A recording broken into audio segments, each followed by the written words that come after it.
I'm Brett from Heinemann. On this special edition of the Heinemann Podcast, we're bringing together authors Jennifer Serravallo and Marilyn Burns as they explore the intersections between literacy and math in the K-5 classroom.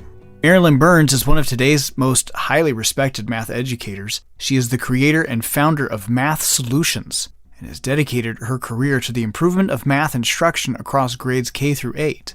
Marilyn has taught in the classroom for many years, written children's books, led in-service workshops, written professional development publications for teachers and administrators, and created professional development videos. Marilyn continues to teach regularly in the classroom, finding the experience essential to developing and testing new ideas and materials.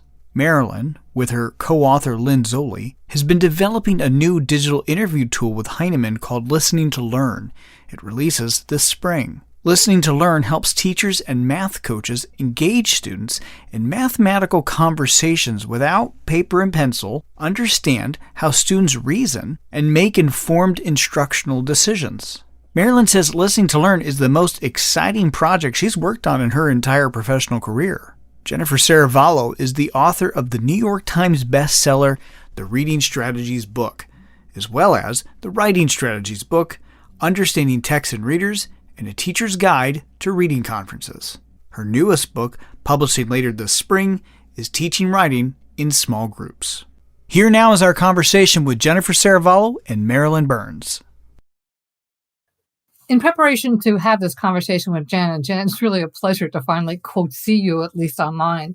I've been reading some of Jen's books and thinking about how the connections between math and literacy, what those connections are, how they might exist. And it seems to me that the interviews that I'm working on now, that I'm just completely passionate about, well, more than passionate, I'm sort of obsessed, and for quite a long time. And they're kind of, I think, Jen, like your assessment conferences, where I'm there for me to learn. I mean, the mantra we have is I ask, I listen, and I learn. So it's not a test of the child as much as it is an opportunity to hear how they think and reason so I can be a better teacher. Yeah, I want to start off by saying it's an absolute honor and pleasure to be chatting with you. I read I think it was first edition of About Teaching Mathematics as a college student, and have followed your work somewhat since. And it's was really great to read some of your work and watch some videos of you working with kids and see what you've been up to. So yeah, I do think there's a lot of similarities. I love your emphasis on the importance of listening as a really key part of whether it's an interview or a conference, listening and taking every opportunity with kids to really assess and I think evaluate what's really going on inside their heads, how they're processing things, how they're working things out. I think that's the same with literacy and with math. I was watching today a video, I don't remember where it was, but you were working with a child and then you were talking about all the different ways that kids can add, I think it was 4 and 9, and all the different ways that you're surprised by kids' thinking and by kids' processes. And I think what you're doing, and you can tell me if I'm wrong about this, but I think what you're doing is you're trying to sort of map a child's process and their answers onto that network of ideas. And I think about it as like a hierarchy of goals for reading and writing, and that there's progressions within each goal. And so it's not just about listening, which is so crucially important, but it's also about, I think, the evaluation. What am I doing with the information as I'm hearing it?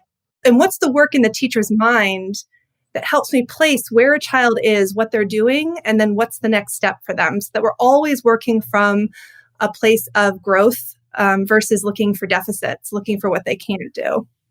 It's so important. Like I get nervous when we say we focus on kids' gaps, or we focus on kids' misconceptions. I want to find out about where I can start to do it. Where are their strengths? What do they understand? What do I have to build on? So there is a progression I have in my mind, but there's two things. First, when I'm listening in an interview setting, I don't have the extra burden of trying to figure out, well, what might I do to intervene? What might I do to help? So I'm just listening to learn, but that is hard because first of all, keeping your mouth closed and not talking as a teacher is like not natural. That's not what we've been trained to do. So, and the other thing is I'm trying to listen not for what I hope to hear, but listening to the child. And that was a huge shift for me. So the problem you mentioned about we ask kids how much is 4 plus 9, and that's when we're interested in thinking about addition and subtraction within 20. So there is a progression. When kids first learn how to add, they count. Now, some kids will count starting with a 9 and count on. Some kids will start with a 4 and count on. Some kids will count from 1, 2, 3, 4, and then keep going up through 9. There's that progression of counting is there, and we want to help kids move from counting to using more reasoning strategies. So when I interview kids, I have the progression in mind, but whatever they say is what's important to me. Whatever they understand and how they explain their reasoning is what I'm listening for. And then when I get to a situation where I'm planning class instruction, then I'll know that these are the kinds of things I need to incorporate in my number talks or in my small group work or even my class lessons. I don't know if that answers that question, but 4 plus 9, I was bowled over. I mean, like, how many ways are there to figure out 4 plus 9? A lot. Marilyn, what is it you always say about correct answers?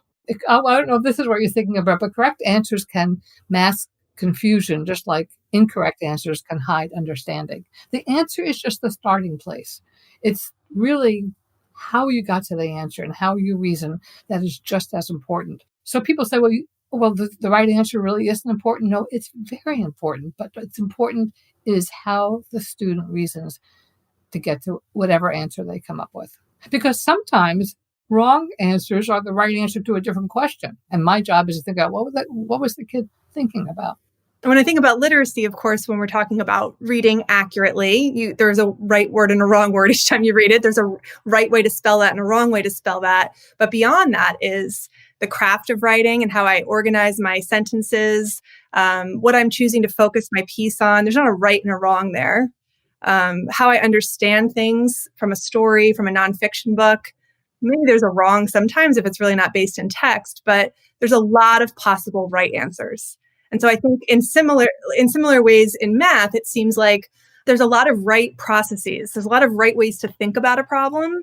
I think of that, maybe that's a parallel to literacy, that there's a lot of right ways to, for example, infer about a character, to take what you will, to come up with ideas about a character and say, this is the kind of person who, and based on who I am as a reader, it can change my read on that character. I can have a different idea because of the people I've met in my life or the other stories that I've read.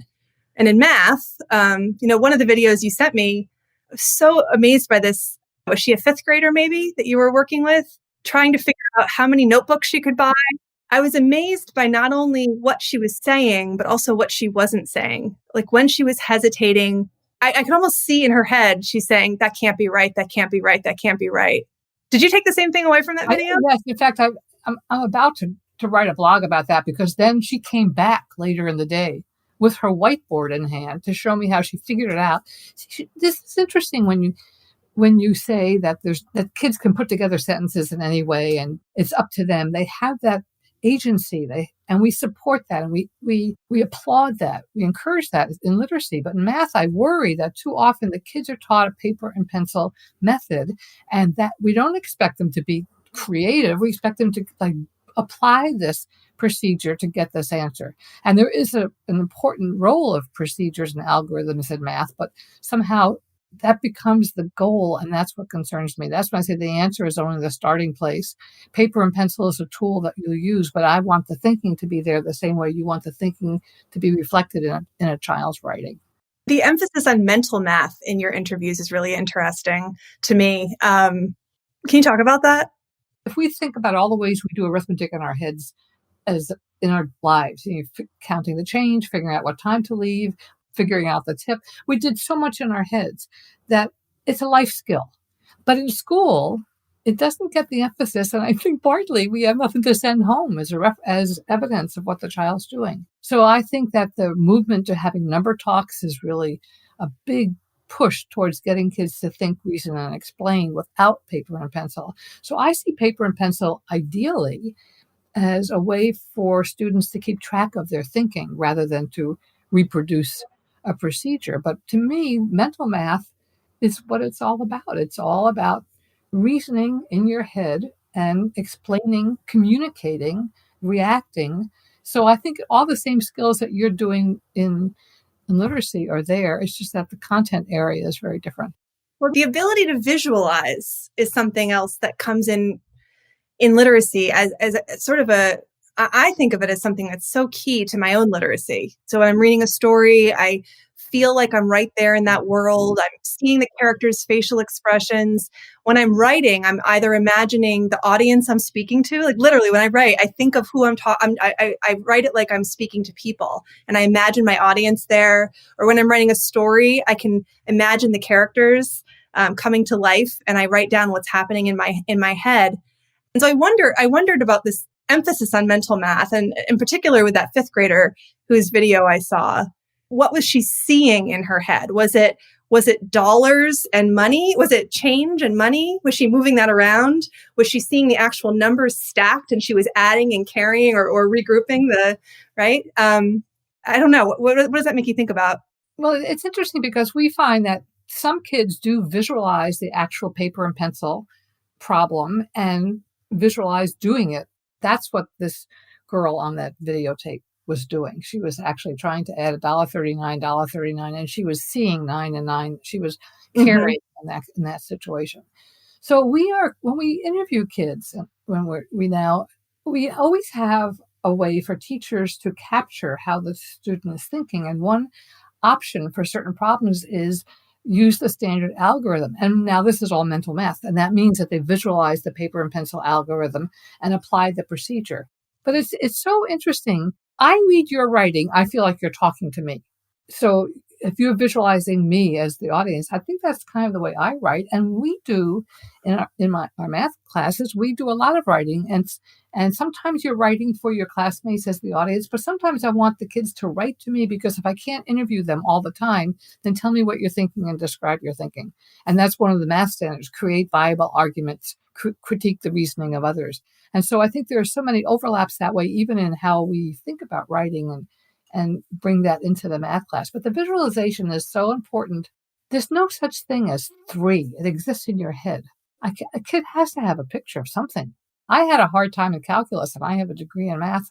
I think it was because I didn't realize how important it was to visualize these curves and visualize this change happening. What Jen's asking you here, it really makes me think about the math anxiety that many of our K-5 teachers feel. I think you talk often about how our teaching can be more flexible as we teach math and that we can make space for curiosity in teaching math. Can you talk a little bit about that? And Jen, I'd love to hear your thoughts on that too. It's so interesting to think about this level of math anxiety. I think that for many people, children and probably some adults, they don't come from the point of view that math is supposed to make sense. They come from the point of view that you're supposed to know, and if I learned how to do this, then I would get the right answer, and then I would be okay in math. It's supposed to make sense. Now, the ultimate way we want to make sense out of black marks on pages. I mean, that's reading. And in math, I suppose, is making sense of those symbols on the page, but the sense making is in your head. So the source of the knowledge for me with kids is how they're thinking. And so everything I have to do has to be to stimulate their thinking. And that's why mental math becomes so important.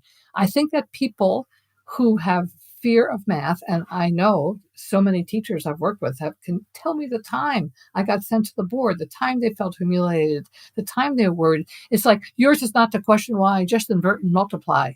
That's what they were taught. They were never really taught to think, reason, enjoy, be creative. It's those words don't seem to go along with math, and that's one of my goals in life. I've seen a lot of math anxiety in children, and I think that part of it is about speed and overemphasis on speed and problem solving quickly. And then if kids can't, they feel like they're not good at it. I think we can make a parallel there to literacy as well. Also, you said the publicness of getting things wrong versus being involved in math talks where you're genuinely interested in other people's thought process. That's a huge, maybe subtle, but very huge shift. I think the speed is one thing. Thinking that a faster reader is a better reader or someone who writes more is a better writer is not true. And I think sometimes when kids feel like I'm not good at this isn't for me, it's because they compare their work to others and they see how quickly they can get it done or how easily it comes to them. And they think if they have to work at it, it's not good. But there are so many writers who have to really work at their craft, who have to really puzzle over every sentence and do a lot of revision and a lot of work. And the idea of revision is something too in math. Like you revise your thinking, you have a first draft at something, and then you go back at it and you look at it again. And I think the more across disciplines that we can emphasize that for kids, that there's excitement and joy and interest in the work and in the process, not just in the final product or getting the answer. And I love what you said too about how at the end of the day, of course, it's about making sense, that math has to make sense. And I think about the parallels to reading and writing. Of course, yes, what we write must make sense. What we read must make sense. And part of the way that we control for that in the classroom is we help to provide kids with opportunities to practice that are within their reach. Right. So I'm not going to stick Tolstoy in the hands of a second grader because that's just going to shut them down. I'm like, I can't read this, therefore I'm a bad reader. And I think the same thing in math. I think sometimes what happens is maybe all kids get the same problems, but that problem is not right for everybody. If some are still working on adding and subtracting within 10 and others within 100 and others within 1,000, the kid that's still working within 10 being presented with a within 1,000 type problem, then maybe they shut down because it doesn't make sense anymore. It's not close enough to what they're able to do. That's so true. And in fact, I was working on a piece this morning about the numbers matter. The magnitude of the numbers matter because 4 plus 9 was within reach of some of those kids you saw on the videotape, whereas 35 plus 9 wouldn't be. When a kid gets out of their comfort zone, then they seem to resort back to the earlier skills in their progression, like they'll start counting. So if I have 39 plus 6, for example, a kid will tend to count rather than a kid will say, well, that's 39 plus 6, that's 40 plus 45. I mean, decompose. So once you get out of your comfort zone with the numbers, then you sometimes have something to fall back on.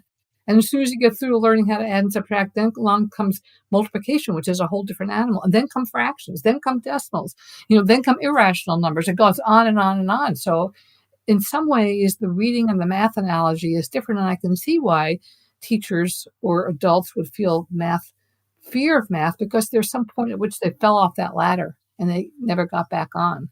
And so you have to be able to, just like in reading, find something that's accessible to the child to build the understanding, to build the strategic thinking, to build the ability to reason, so you can then inch them up towards where they haven't gone. So it's subtle, it's tricky. Jen, that brings me back to something you were saying, I think closer to the start of our conversation around goal setting and some of the work that you do in conferring. So I guess I'm kind of wondering, how do you use the information in either Marilyn with interviewing Jen and conferring, that information that you're gathering to how you each identify the goals? And then Jen, I think we talk about this a lot, responsive teaching. Yeah, it's all about responsive teaching, right? So I about that, because that's not a term anybody in the math world uses. Really? But isn't that what you're after with the interviews? Well, seems like it from what it sounds like it. So tell me a little bit about it. Well, yeah. So I wrote down I wrote down some notes about this graphic that's on a website for, what is it called? The Listening to Learn website, right? And you have this series of boxes, and then there's this list beneath each one, right? And so it starts with numerical reasoning, then it moves on to addition and subtraction, and then beneath addition and subtraction to 10, to 20, to 100.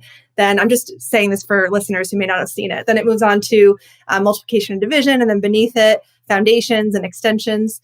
And I think it's a similar way of thinking about, of course, there's overlaps and there's times when kids might do something later on, but when they're not yet doing something earlier on. But it's the way I think about literacy. And I have what I call a hierarchy of action for reading and for writing. And it's the stuff I do first and then the stuff I do later. And then within each of those potential goals, and I'm calling goals things like print work, fluency, understanding plot and setting, understanding characters. Those are like big categories, right? Within each, I've got this progression, just like you have within the addition and subtraction, this progression within it that lists the kind of work that you'd see as kids move into more and more sophisticated texts in reading or learn more and more skills in writing. So for example, if I were to sort of crack open fluency, reading fluency, you might say at the beginning, I'm just trying to read words with automaticity. It might sound kind of choppy word to word. Then I'm going to read 2 or 3 word phrases at a time. Then I'm going to make sure I'm paying attention to ending punctuation and I'm reflecting, with expression, what the author wants me to. Then I'm paying attention to medial punctuation and pausing at the commas, right? And so if I, as a teacher, am listening to a sample of a child reading aloud, I can sort of map onto that skill progression. Where is the child now? And then look ahead to see what's next. And if there's a need within that goal, then that becomes the child's goal. That's what I'm going to focus my strategy instruction on.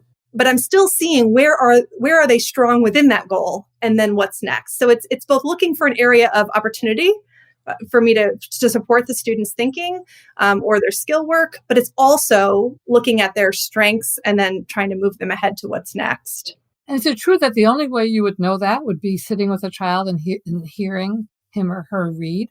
Or collecting samples of work. So, I don't really need to hear a 7th grader read aloud most of the time, right? What I'm doing is I could sit down in a kind of interview or an assessment conference, ask a series of questions to probe how is the child thinking about the plot? Are they visualizing the setting? How are they thinking about the characters? And so I'd ask a series of questions that align to each of those possible goals.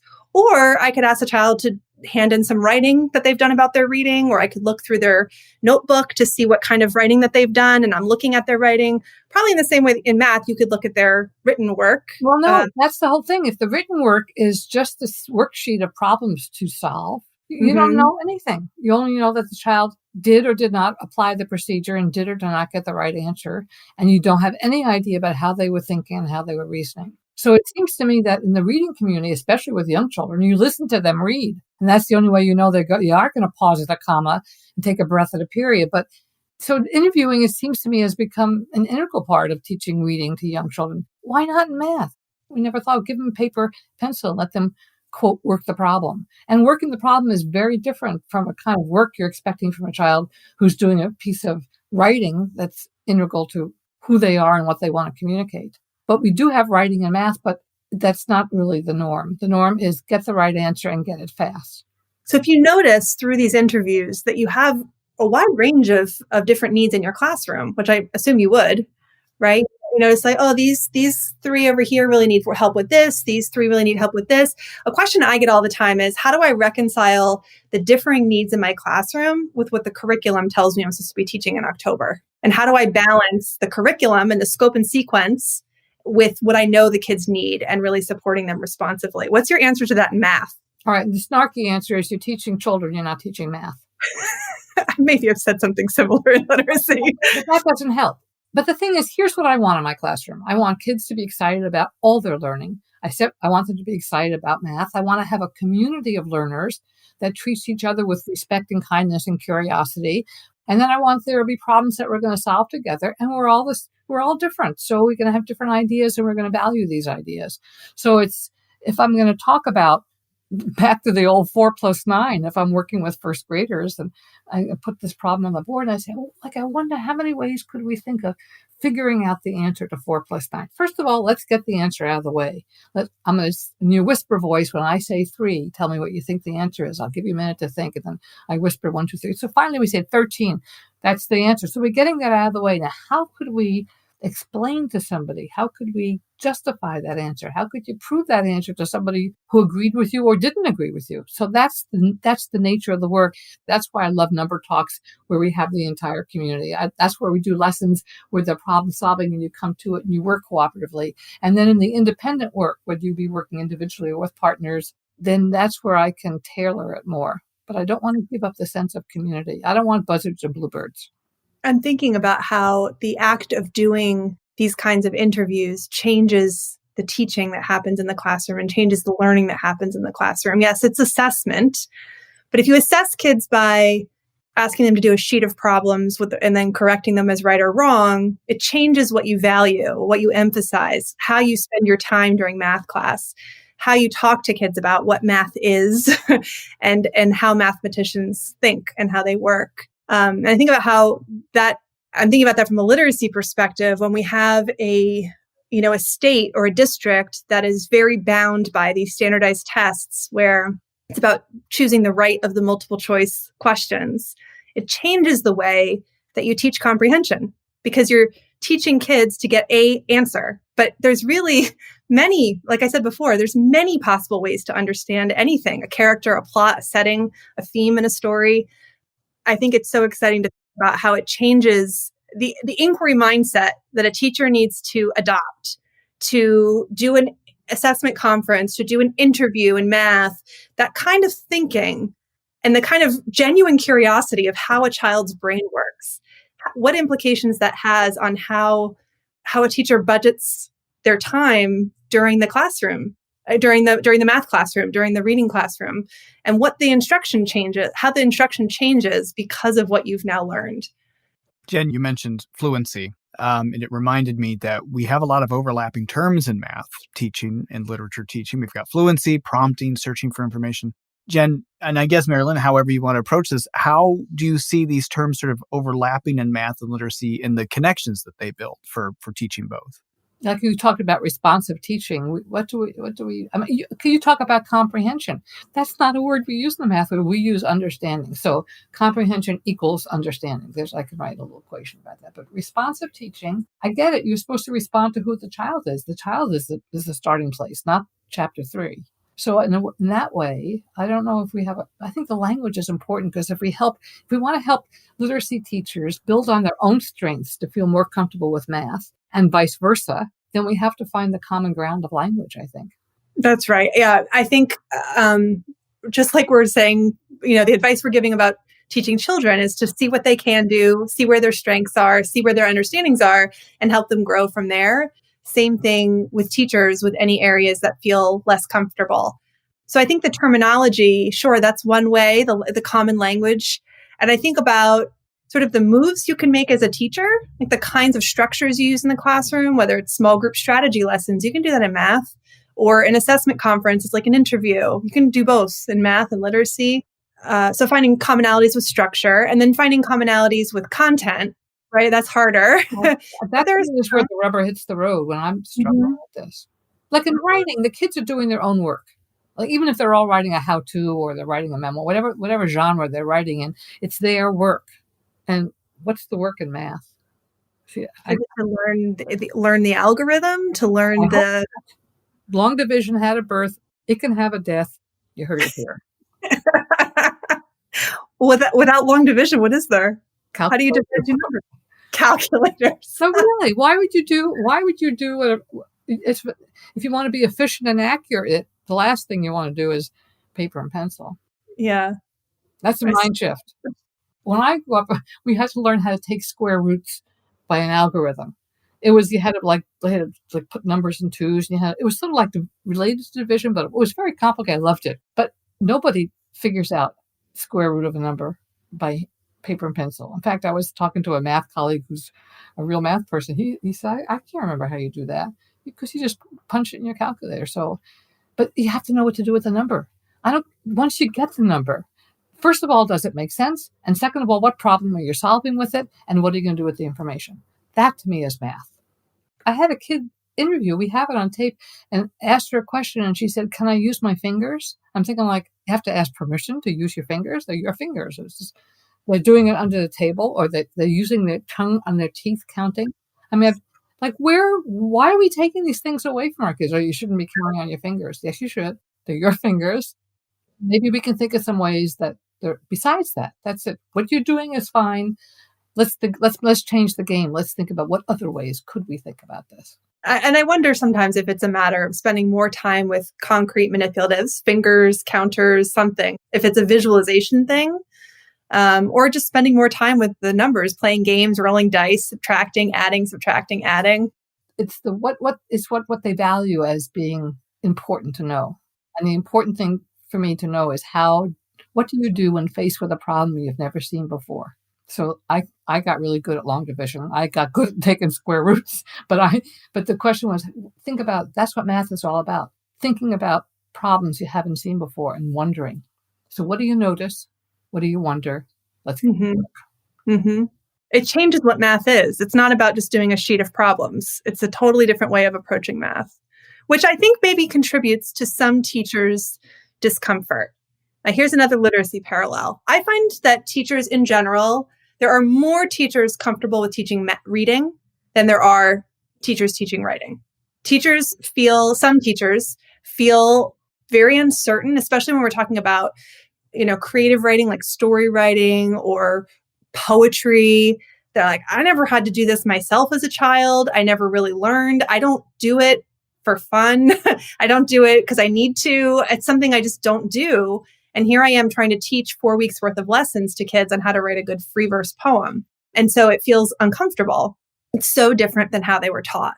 And I think back to how I was taught math, and I'll be honest with you, I think I understood math better when I taught it, when I was an elementary school teacher, than how I was taught as a child. Because as a child, it was only about the right answer and doing over and over and over again the same type of problem until it just stuck, rote memorization. And now you're asking teachers to, you and other math programs that are popular nowadays are asking teachers to really understand how numbers work, the whole number bonding, and taking apart numbers and moving them around, or really working on developing a conceptual understanding before they get to the algorithm, or concrete understanding before they get to the algorithm. I wonder for how many teachers that feels really different than how they were taught to do math. And that's part of the discomfort. You see the jokes all the time on social media, right? A lot of it from parents, but like, oh, I'm just, now that kids are home, I'm just going to teach them this way, like the good old way, like I learned.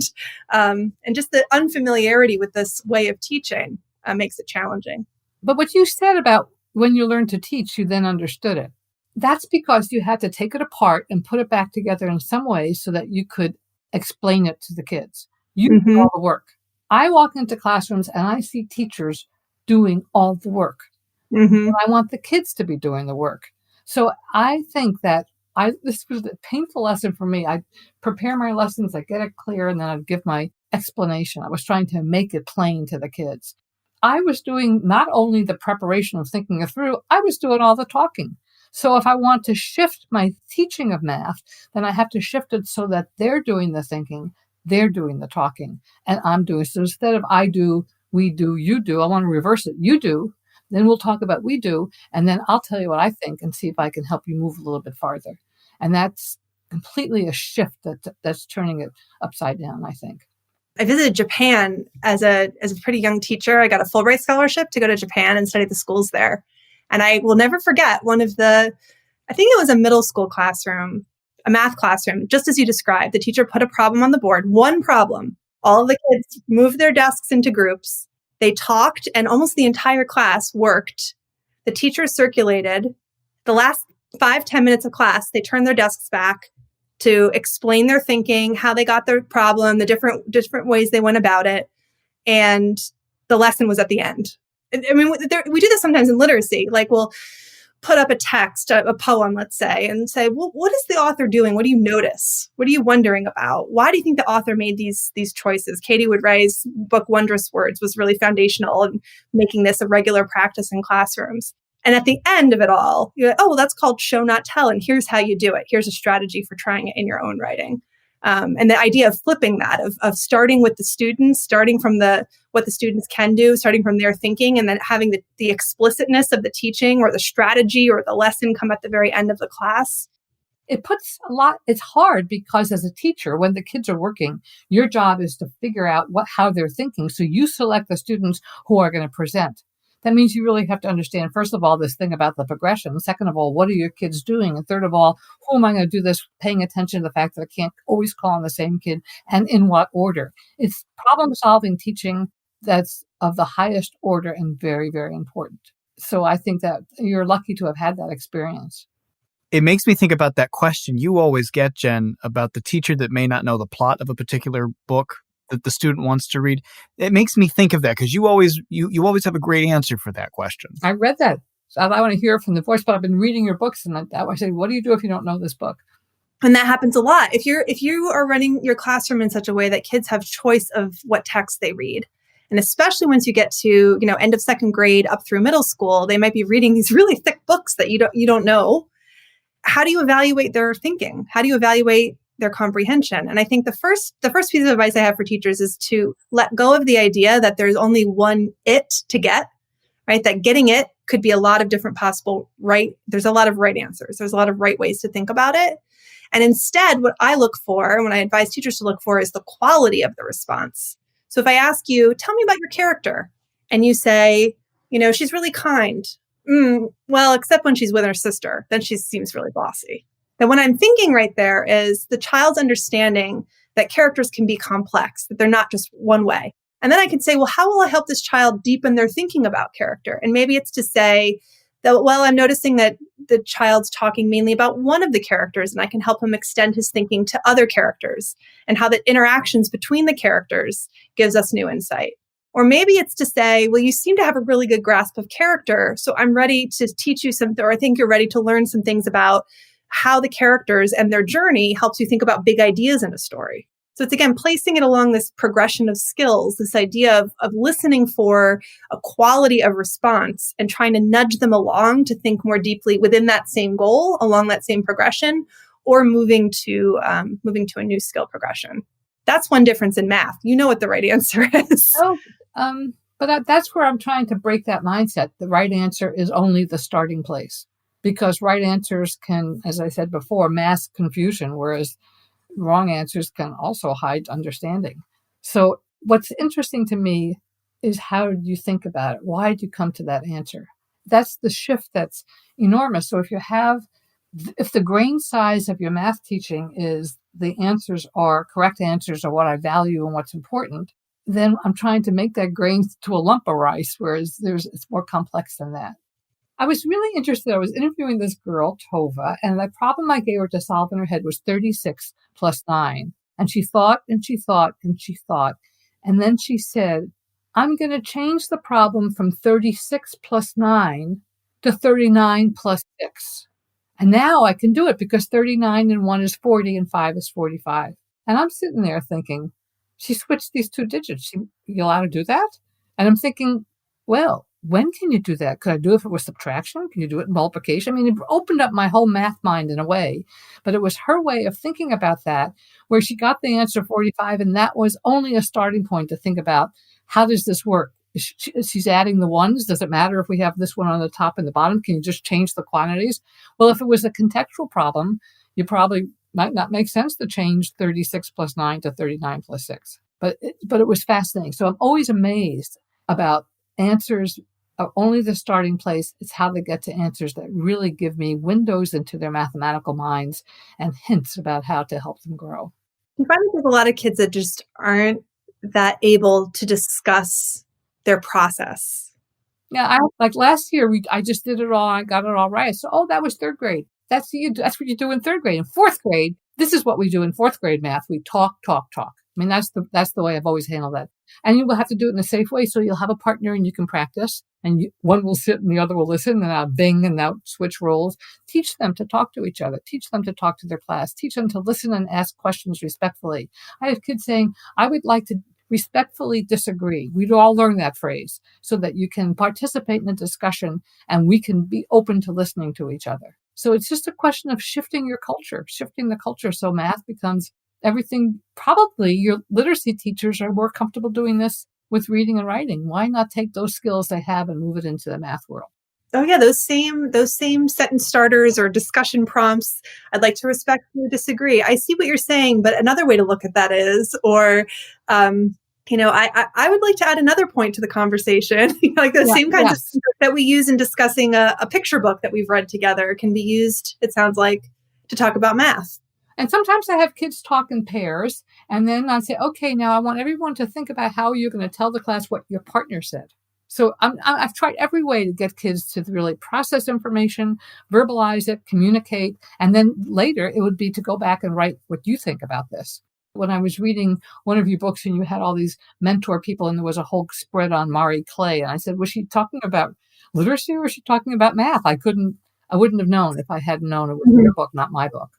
Yeah.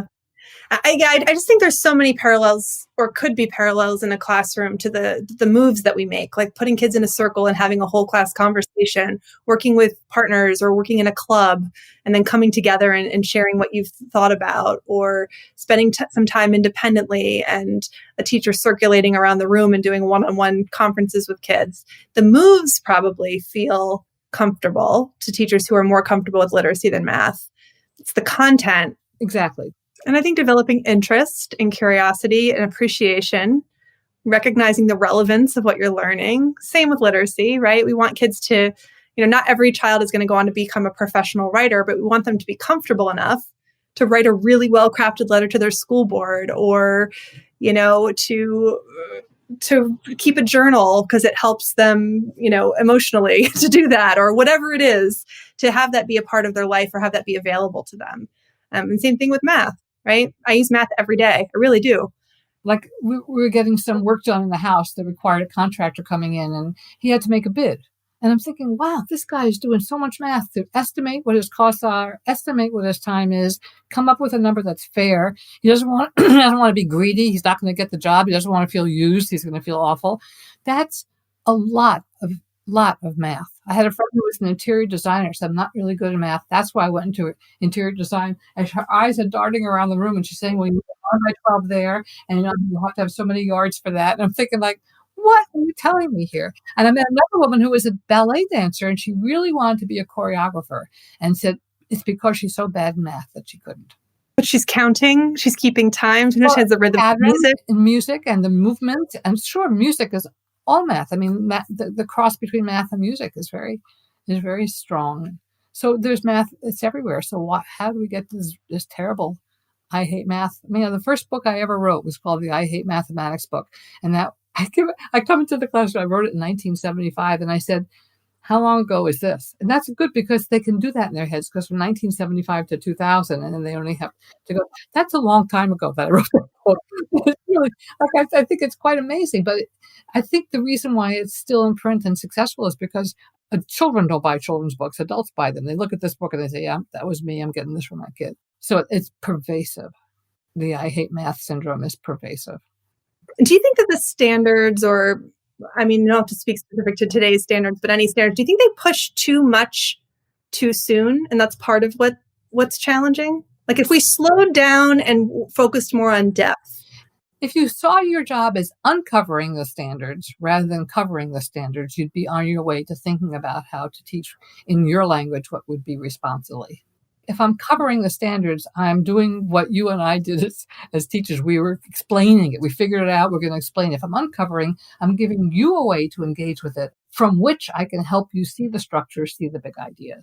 It's that I do, you do, we do, shifted to you do, we do, I do. So I don't want to cover the standards like check. I taught that. It's like the used car salesman who said, well, I sold that car. The problem is he just didn't buy it. So I taught it. They just didn't learn it. Who was it? John Goodlad said there was the written curriculum, the perceived curriculum, that is how the teachers thought, and then the taught curriculum, and curriculum. I like there were 4 different, sometimes not even intersecting worlds. When you think about grading and tests as being another impediment to kids being comfortable with math or teachers being comfortable with math. Yeah, time tests are mean-spirited, useless, cruel, demeaning, and horrible. Have I got that clear? It's like, are they motivating? I don't see how they're motivating. They're just ways of sorting and labeling kids, and I think that's mean. I think it promotes deficit thinking. I don't know how to get around that, because it's a huge thing about accountability and the importance of knowing that we're doing our best as teachers and our schools are serving our kids best as we can. And like now they say the kids are falling behind because there's COVID. I said, behind what? I mean, where is it written that every child in the 3rd grade is supposed to learn multiplication? That's a construct. So they're not going to learn it for another year? I mean, like, really? You're going to get, the question is, you're learning the importance of what the interaction is. I don't want them wasting time when they're home. You think they didn't waste time in school? I mean, how much chatting going on? And, this is like, we're in such an unnatural world right now. And I think that maybe it'll help us reset to think about what school can be. To me, I want play, work, and learning to all be the same. I agree with that. And I think the challenge is going to be when things get back to normal, whatever that means, right? When we're back in brick and mortar schools, the whole class at the same time, 5 days a week, how do we approach students and how do we approach curriculum? And if we're just going to open up to the first page of the teacher's guide and teach whatever it says is aligned to that grade level standard for September, that's when people are going to feel like the kids are behind. There's a huge gap. We need to catch them up. And how do we get that language out? So, okay, so my remedy is, how about when we all come back together, or that the first 3 weeks of school is you letting to know who your kids are and how they think. How can you start teaching chapter 1, page 1, when you don't even know who your kids are? You don't know what they're thinking. You don't know if it's appropriate, of interest. What can I do to make them curious about math and me learn as much about them and them to feel my interest in them before I say, okay, I got an idea. We're going to now spend the next 3 weeks learning about division. It's going to be so exciting. That's the attitude I want. Yeah, I agree with literacy from a literacy standpoint as well. The more we can get to know our kids first, the better the teaching is going to be from the beginning. And then just working efficiently to support kids with what they actually need to learn. Our thanks to both Marilyn Burns and Jennifer Serravallo. For more information on Marilyn's new digital interview tool, Listening to Learn, visit listeningtolearn.com, or be sure to follow Marilyn on Twitter @mburnsmath. Watch Heinemann.com for details on Jen Serravallo's next book, Teaching Writing in Small Groups, due out this spring. We also invite you to stay tuned for more conversations with Marilyn and Jen. The Heinemann Podcast is a production of Heinemann Publishing. It is produced and edited by Steph George. Sound mixing by Steph George. Our creative producer is Lauren Audette. And our executive producer is me, Brett Whitmarsh. To learn more about the Heinemann Podcast, visit blog.heinemann.com. Thanks for listening.